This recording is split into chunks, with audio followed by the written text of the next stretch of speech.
You ever heard the statement, if you can measure it, you can manage it? Conversely, if you don't measure it, how do you know? It's like walking down a dark hall. You don't know where you're going, you're going to bump into things. You might not even get to your destination.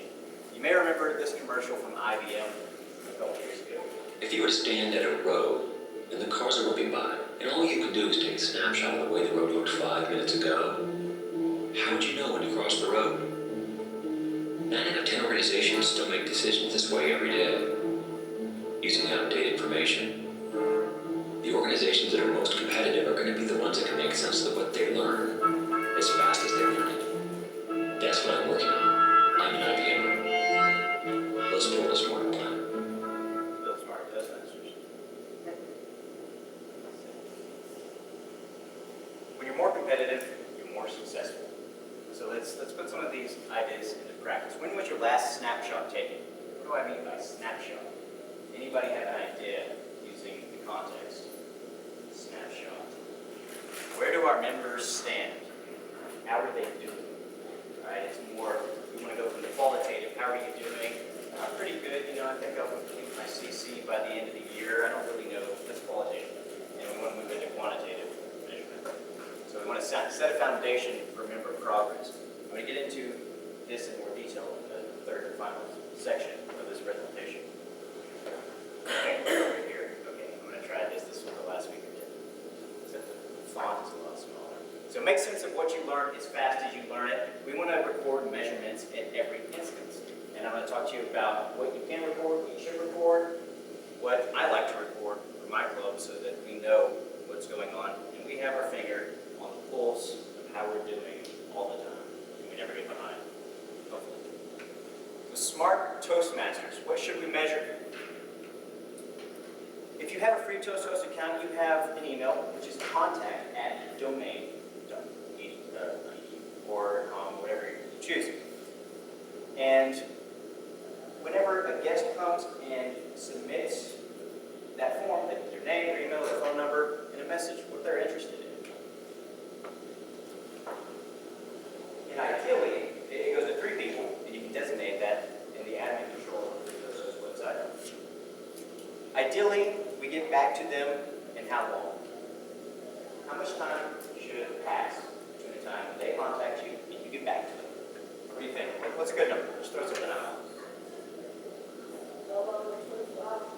24 hours. You think 24 hours is good? No more.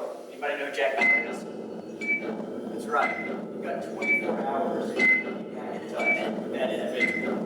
I love that show. I cried once during it. But I think you had it. Okay. Okay, so that's when they contact you online. When they visit you in person, the question I ask is, do they get a guest packet? And here's an example of the guest packets that we developed at Little Rock Toastmasters. You can pass that around.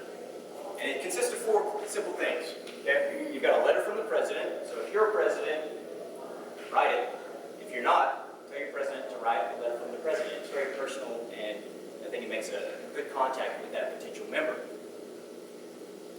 You want a membership application? I hate when things are inefficient and there's white space on the back that you don't need. So try to print 2-sided if you can. That's just me. And pre-filled, because our guests, potential members, they don't know the district number. The club number, much less the district number. So go ahead and fill that in and print it out. 2 other things is the brochure that you get from Toastmasters International, nice and glossy. And finally, Toastmaster Magazine. I don't use them for firewood or anything like that, so when I'm done donating to the club, chances are you've got a lot of members who have old Toastmaster magazines that they can donate for this cause. So let's become smarter Toastmasters now. And again, we ask, what should we measure? So they've contacted us online, they've visited us, they've got a guest packet. Now, they've turned in their application. All right, what do we do with that? Membership, vice president, or the treasurer gets it. What should they do? Submit it online, right? But when? Remember, I think Aaron had the SMART.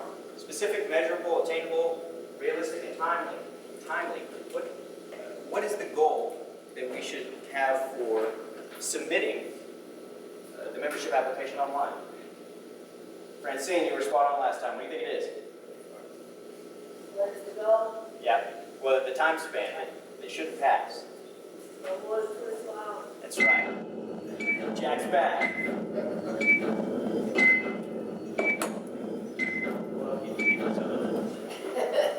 So you went 24 hours. What I did is, this happened a few weeks ago. I tried to join Advanced Toastmasters. I submitted my, and just throwing everything out there. I'm not going to mince my words. I think we're more mature than that. I tried to become a member, right? I gave my application to James Mahan at the time. Boy, he's getting bad rap. He's like, all right. It's a big guy. Yeah, so. But a week later, after submitting that application, they only meet one time. I didn't get any confirmation from Toastmasters International that I was now a member of this club. And as a potential member, I want to get the most bang for my prorated buck. And so I contacted the president, Richard Bill, and I said, look, rescind my application. I'll join in August so I can pay less money if I'm not going to be added to the communication, email stream, all that. So that's right. You've got 24 hours to submit this information. When somebody tries to join your club, if you're president or not, follow up with your treasurer. Say, has this been done? When they get confirmation back from Toastmasters International, have them forward it to the president and to your webmaster so that you can enter them into your system. We need to get those hosts. Another thing I like to measure is attendance. And some people don't like this because they're like, you know, I had a death in the family or something. I just couldn't make it. Attendance records don't matter. Just a core, raw attendance. You don't have to show people like, oh, your attendance is 25% over the past 16 weeks. Just use it behind the scenes, okay? People don't actually have to know that you're reporting their attendance. Just do it. Two things that this does is it measures accountability, and it helps to optimize scheduling so that when you have critical roles coming up, and even if you're using some sort of optimization software, you can sort by who has the best attendance to fill those roles first, and then everything else fills in afterwards. Okay? So that's what we need to do, report attendance. And later I'll show you something that I've been working on. Hopefully that'll be a free template for people to use in their own clubs. Now, we went smarter, smartest Toastmasters. Again, the question is, what should we measure? Communication projects. You got to know where your members are, and ideally, you don't want to go and open up their communication manual and just look.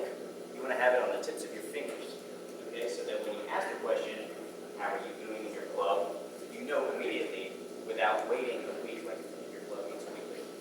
Okay, so measure those. And then they're easy, right? You just schedule people to speak, look at who needs to speak. Maybe you need to do a speech-a-thon to catch up so that you can properly forecast if you're going to complete a distinguished status. But then there's leadership projects. Some of these are pretty easy. I think DTM is just a summation of leader silver and communicator gold, is it not? But the tough one is the competent leadership manual. The reason is because it consists of the roles that make up each and every meeting. I facetiously call it the constantly losing manual. I lost my first one. And in it, all the work I had done. That's not good. It's on paper, right? We're in the 21st century. At least we're not chipping it on stone.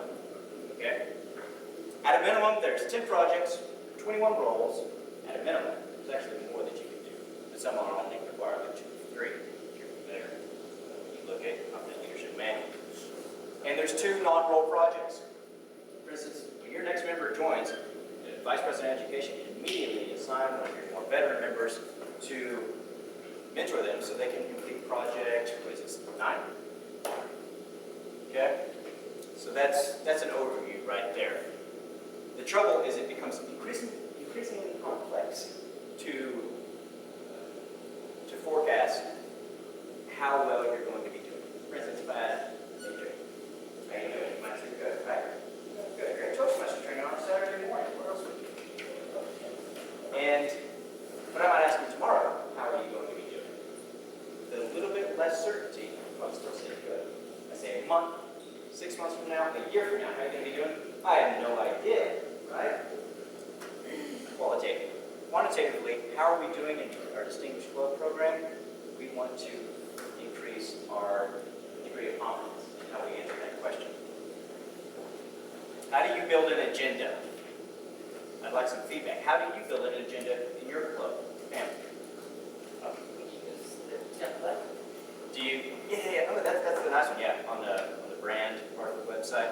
Do you ask members, what would you like to do next week, or maybe what would you like to do next month, so you can kind of build it out 4 weeks in advance or something? Or do you tell people what they're doing? In our club, it's calendar, make assignments, and then if you can't do that assignment, then you say you can't, and then another person is, and then volunteers are asked for it. All right. So it sounds like you're more authoritarian. Well, that's been. You start that way and then work in some other stuff. Anybody else? Anybody do it purely democratic way? Y'all do it. Does that work for you? It does. It does. They've got quite a few members. Yeah, it does. Yeah, y'all's first meeting was pretty big, right? Okay. For me, authoritarian works. And I like to be democratic because the members they're paying these really high dues to get an awesome training, right? Speaking of leadership. And if they say, I want to speak next week, or I want to do the time rule, then sure, let them do it. Otherwise, I think if you're more authoritarian, or that's kind of neat. But if you take charge and schedule the meeting for members 1 month at a time, or maybe even a year, I think you'll find that works a lot better. So here's my argument, and I'm going to show you a little model of the building. Is the CO manual at present is not optimal.